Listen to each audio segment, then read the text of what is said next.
नमस्कार, बहुत स्वागत है आपका देश न्यूज में और मैं हूं आपके साथ मनीष कुमार। आप देख रहे हैं हमारा खास कार्यक्रम। बता दें कि आज गंगा दशहरा का पर्व है। गंगा दशहरा पर बड़ी संख्या में श्रद्धालु हरिद्वार में हर की पौड़ी पर स्नान के लिए पहुंचे हैं। देश भर से श्रद्धालु यहां पर पहुंचते हैं। ऐसी मान्यता है कि आज के दिन गंगा स्नान से मोक्ष की कामना के साथ 10 तरह के पापों से भी मुक्ति मिलती है। आज गंगा दशहरा का स्नान पर्व है और आज के ही दिन मां गंगा का धरती पर अवतरण हुआ था, ऐसी मान्यता है। शास्त्रों में ऐसा लिखा हुआ है। बता दें कि स्नान पर्व से एक दिन पहले ही धर्मनगरी हरिद्वार में श्रद्धालुओं से खचाखच भर गई थी। शनिवार रात श्रद्धालुओं के हरिद्वार पहुंचने का सिलसिला अभी तक जारी रहा। बता दें कि गंगा दशहरा वीकेंड यानी रविवार का दिन होने के चलते हर सप्ताह आने वाले पर्यटकों की भीड़ में भी इसमें इजाफा हुआ है और वो भी इसमें शामिल हो चुके हैं। बता दें कि इस पावन पर्व पर भक्त गंगा में डुबकी लगाने के बाद पूजन दान कर रहे हैं। सभी गंगा घाटों पर श्रद्धालुओं की बंपर भीड़ लगी हुई है। हाईवे रात से ही वाहनों के दबाव से हांफता नजर आया है। अधिकांश वाहन पार्किंग जो है फुल हो चुके हैं, जबकि होटल धर्मशालाएं भी भर चुकी है। हर की पौड़ी पर सांध्यकालीन गंगा आरती में भारी भीड़ रही। देर रात तक गंगा घाट श्रद्धालुओं से लबालब भरी रहे। गंगा दशहरा स्नान पर्व पर हरिद्वार के प्रमुख स्नान पर्वों में से एक माना जाता है। वीकेंड होने के चलते यहाँ सैलानियों की भी भारी भीड़ उमड़ पड़ी है, जिसका नजारा एक दिन पहले ही धर्मनगरी के अंदर और बाहर हाईवे पर नजर आया।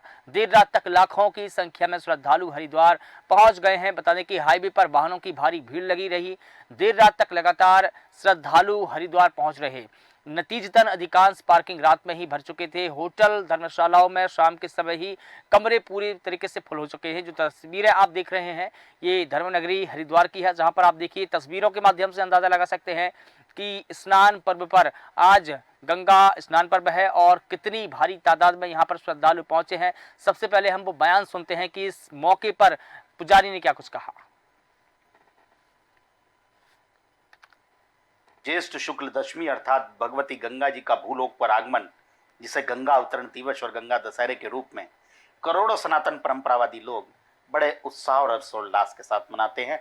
देखिए किस प्रकार से आज लाखों लोग इस हर की पौड़ी ब्रह्मकुंड पर स्नान का आनंद लेकर अपने 10 प्रकार के पाप, कायिक, वाचिक, मानसिक अर्थात 3 प्रकार के कायिक, 4 प्रकार के वाचिक और 3 प्रकार के मानसिक पापों को नष्ट कर इसी जन्म में पुनर्जन्म का भाव लेते हुए अपने जीवन में सकारात्मक ऊर्जा के साथ नए जीवन को सृजित कर रहे हैं। और जो लोग हरिद्वार नहीं आए हैं या किसी अन्य गंगा के घाट पर नहीं पहुंचे हैं, वो चिंता मत करिए। जो लोग 100 योजन दूर भी बैठे हैं, वो अगर गंगा गंगा का भाव रखते हुए स्नान करेंगे, गंगा का स्मरण करेंगे, तो उनको भी पुण्य फल प्राप्त होगा। जो लोग असहाय हैं, जो लोग आने में असमर्थ हैं, वो लोग भी गंगा की भावना रखेंगे तो निश्चित ही उनको इस पुण्य का, इस दिन का लाभ मिलेगा। तो बता दें कि हरिद्वार में स्नान के लिए जन सैलाब उमड़ चुका है। श्रद्धालुओं की भारी वहां पर भीड़ लगी हुई है। आस्था की डुबकी लगाने के लिए देश और विदेश से भी श्रद्धालु यहां पर पहुंच रहे हैं। बता दें कि गंगा घाट पर श्रद्धालुओं से लबालब भरी ये तस्वीरें आप सीधा हरिद्वार से देख पा रहे हैं। बता दें कि गंगा घाट पर हर तरफ खचाखच भीड़ है। होटल फुल हो चुकी है, पार्किंग के लिए जगह नहीं बची है। और बता दें कि देश ही नहीं बल्कि दुनिया भर से यहाँ पर श्रद्धालु आते हैं और स्नान करते हैं, यहाँ पर आस्था की डुबकी लगाते हैं। और अर्चना धिंगरा जी हरिद्वार से संवाददाता हमारी जुड़ी हुई है, इस पूरी खबर पर अधिक जानकारी देंगी। अर्चना जी, आपसे जानना चाहूँगा, जिस प्रकार से हम ये तस्वीरें देख पा रहे हैं कि आज गंगा स्नान पर्व है और यहाँ पर देश ही नहीं बल्कि दुनिया भर से श्रद्धालु आए हैं, क्या तस्वीरें हैं वहाँ की?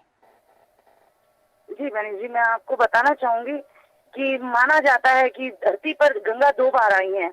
एक सप्तमी के दिन, दशहरा सप्तमी जब मनाई जाती है, तो सप्तमी के दिन गंगा का वेग नहीं संभाला जा रहा था, इसलिए भगवान शिव ने अपने जटाओं में उनको धारण किया। और आज के दिन गंगा दशहरा इसलिए मनाया जाता है, आज के दिन गंगा जी पे शंकर की जटाओं द्वारा धरती पर अवतरित होती इनको जीता जागता एक पवित्र गंगा में स्नान करने से आज लोगों के पाप धुल जाते हैं। लोग आस्था की डुबकी लगाते हैं। यही देखा जाए तो सुबह के 5 बजे की जो आरती थी, आरती के बाद यहाँ श्रद्धालुओं के बैठने की जगह भी नहीं थी और लोगों ने आस्था की डुबकी लगाई। अभी तक देखा जाए दोपहर हो चुका है, दोपहर के समय तक अभी तक यहाँ पे पैर रखने की जगह भी नहीं मिल रही है। देश विदेश से आए यात्रियों के लिए सुविधाओं की बहुत अच्छी खासी प्रबंध की गई हुई है प्रशासन द्वारा। बिल्कुल, और जैसा कि हम तस्वीरों के माध्यम से देख पा रहे हैं अर्चना जी कि यहाँ पर गंगा दशहरा पर बड़ी संख्या में श्रद्धालु पहुंचे हैं, लेकिन ये भी कहा जा रहा है कि कल से ही यहाँ पर श्रद्धालुओं के आने का सिलसिला लगातार जारी रहा और चूंकि वीकेंड है तो इसलिए भी श्रद्धालु और वहाँ पर भीड़ ज्यादा हो रही है। जी बिल्कुल, ऐसा भी कह सकते हैं मनीष जी कि वीकेंड के कारण भी यहाँ पे लोग छुट्टियां मनाने के स्तर से भी लोग यहाँ पहुंच रहे हैं। भारी संख्या में श्रद्धालु इस बार पहुंचे हुए हैं, जहाँ देखा जाए कि अभी तक श्रद्धालुओं की भीड़ ऐसे तांते लगे हुए हैं कि हाईवे तक जाम हो रखा है। यहाँ आने जाने की असुविधाएं हो रही हैं, लोग जा नहीं पा रहे हैं। जो जहाँ पे है वो वहीं पे स्थिर हो गया है। घाटों पर लाखों की संख्या में, हर एक घाट लाखों की संख्याओं से भरा पड़ा हुआ है। जी मनीष जी। बिल्कुल, लेकिन इतनी भारी तादाद में श्रद्धालु वहां पर पहुंचे हैं, उनकी सुरक्षा के लिए प्रशासन ने क्या कुछ इंतजाम किए हैं? कितने लेयर में यहाँ पर सुरक्षा की जा रही है? जी बिल्कुल मनीष जी, आपको बताना चाहूंगी सुरक्षा के नजरिए से देखा जाए तो यहाँ पे सुरक्षा व्यवस्था बहुत अच्छी तरह से की गई है। लेकिन वहीं अगर देखा जाए परिवहन सुरक्षा के लिए तो यहाँ पर थोड़ा यहाँ पे प्रशासन की कमी नजर आ रही है कि जहाँ लोगों को आने जाने की असुविधा प्राप्त हो रही, इतनी भारी भीषण गर्मी में लोग तपती धूप में हाईवे पे जाम में फंसे हुए हैं। जी मनीष जी। लेकिन ये तो पता ही चलता है, जैसा कि चाहे ट्रैफिक पुलिस हो या ट्रैफिक विभाग हो, सभी को पता है कि यहाँ गंगा स्नान के लिए हर की पौड़ी में, हरिद्वार में, तमाम घाटों पर यहाँ पर देश ही नहीं बल्कि विदेश से भी लोग आते हैं और ये मान्यता पूरी दुनिया में प्रचलित है। लेकिन अगर इंतजाम की अगर बात की जाए तो क्या प्रशासन को इस बात का भान था कि इतनी भारी तादाद में श्रद्धालुओं की भीड़ यहाँ पर उमड़ेगी?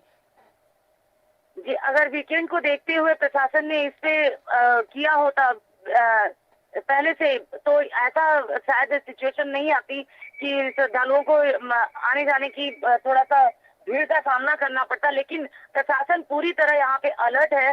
घाटों पर प्रशासन द्वारा सुरक्षा की व्यवस्था की गई है। जल पुलिस भी यहाँ पे मौजूद है। देखा जाए तो हर बुजुर्गों को भी प्रशासन द्वारा अच्छी व्यवस्थाएं दी जा रही है और श्रद्धालुओं को भी अच्छी व्यवस्थाओं का प्रबंध किया जा रहा है। जी मनीष जी।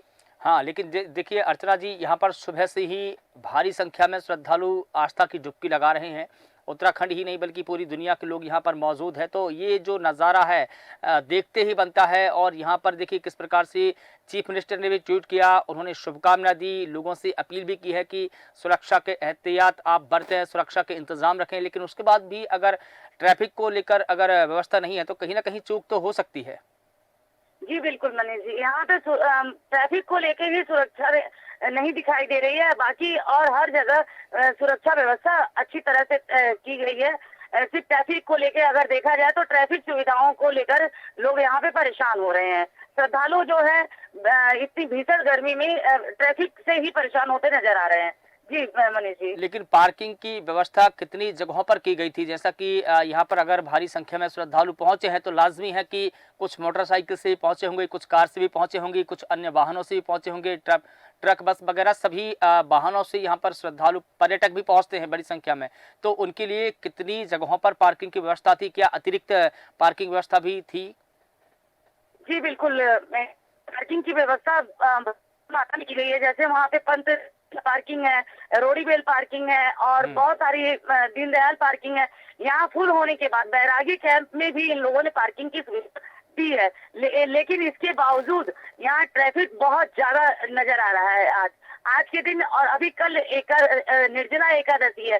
देखना ये है कि कल की व्यवस्थाओं को लेकर प्रशासन क्या करती है। जी मनीष जी। नहीं, कल भी और ये तीसरा दिन हो जाएगा। शनिवार से ही लोगों का आने का जो सिलसिला शुरू हुआ जो अभी तक जारी है। लेकिन कल भी जैसा कि आप बता रही हैं एक और त्योहार है, तो तब भी यहाँ पर इतनी ही भीड़ रहेगी। तो उनके ठहरने की क्या व्यवस्था कुछ होगी? क्योंकि अभी हम देख रहे हैं कि सारी होटलें फुल हो चुकी है, होटलों में जगह नहीं है, धर्मशालाएं फुल हो चुकी है। ऐसी अवस्था में प्रशासन ने क्या अतिरिक्त ठहरने की व्यवस्था की है? मनीष जी, बताना चाहूंगी आपको कि यहाँ पर पुलिस प्रशासन द्वारा हर होटलों को हर चीज को सुरक्षा की दृष्टि से देखते हुए, पहली बात तो यहाँ पर सुरक्षा की दृष्टि से देखते हुए सबको ही वो कर दिया गया। जो दिल्ली के निवासी हैं, जैसे दिल्ली से जो लोग आते हैं वो अप डाउन कर सकते हैं, तो वो आते हैं और चले जाते हैं स्नान करके, क्योंकि वो शनिवार को इसलिए आते हैं कि वो अपना वीकेंड भी यहाँ पे एंजॉय कर सकें। इसलिए भीड़ की मात्रा कुछ ज्यादा ही दिखाई दे रही है। जी मनीष जी। लेकिन जो आसपास के इलाके के जो लोग हैं, जैसे कि आपने दिल्ली की बताया, दिल्ली के लोग तो जा सकते हैं, आ सकते हैं, उत्तराखंड के आसपास के जिलों के लोग भी आ जा सकते हैं, या जो अदर स्टेट के लोग हैं, जो पड़ोसी राज्य है, वो भी, उसके जो पर्यटक है वो भी आ सकते हैं। लेकिन जो दूर दराज के लोग हैं, जो लंबी दूरी तय करके आए हैं, उनके लिए क्या कुछ व्यवस्था है? जैसा कि विदेश से भी कुछ लोग आए हैं, विदेशी पर्यटक भी यहाँ पर पहुंचे हैं। जी बिल्कुल मनीष जी, आपको बताना चाहूंगी, विदेशी पर्यटक अपनी सुविधाओं के अनुसार, जैसे यहाँ पे कुछ आश्रम वगैरह ऐसे सुविधाओं से रखे गए हुए हैं कि जहाँ विदेशी पर्यटक अपने सुविधाओं अनुसार रह सकते हैं, और उन्हीं को देखते हुए ये सुचारू रूप से, जैसे संध्या आरती है, संध्या आरती का अभी व्यवस्था अभी से शुरू कर दी गई है। जी मनीष जी। हाँ, कल भी संध्या आरती पर बड़ी संख्या में यहाँ पर श्रद्धालु थे, और लाजमी है कि अभी भी उतनी ही जो संख्या कल रात थी उतनी ही आज दिखाई दे। क्या सभी लोग यहाँ पर ठहरते हैं या आस्था की डुबकी लगाने के बाद चले जाते हैं? कुछ लोग ठहरते होंगे, तो उनकी ठहरने की क्या मान्यताएं हैं यहाँ पर?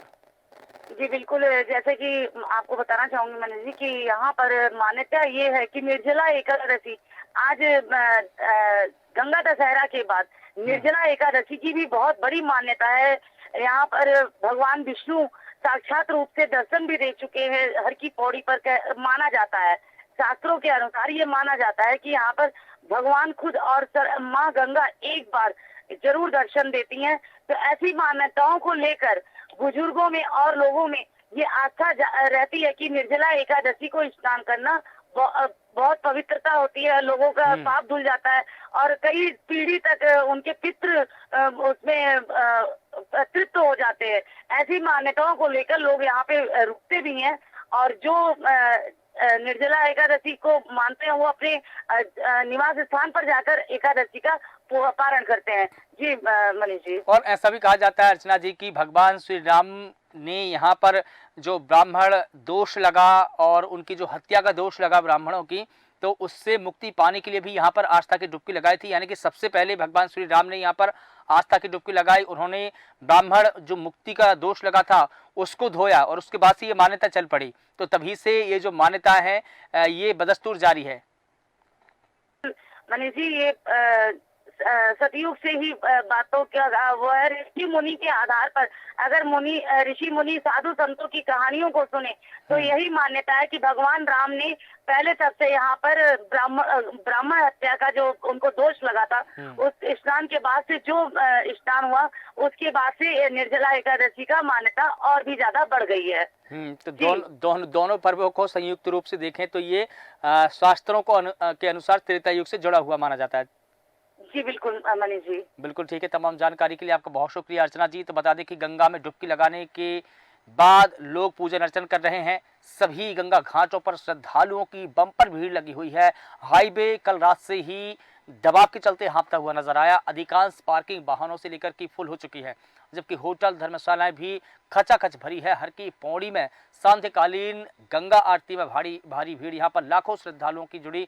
बता दें कि ये एक ऐसा मात्र पर्व है जहाँ पर देश भर ही नहीं बल्कि दुनिया भर के श्रद्धालु आते हैं, आस्था की डुबकी लगाते हैं। फिलहाल देश न्यूज़ के खास कार्यक्रम में बस इतना ही। मुझे दी इजाजत, नमस्कार।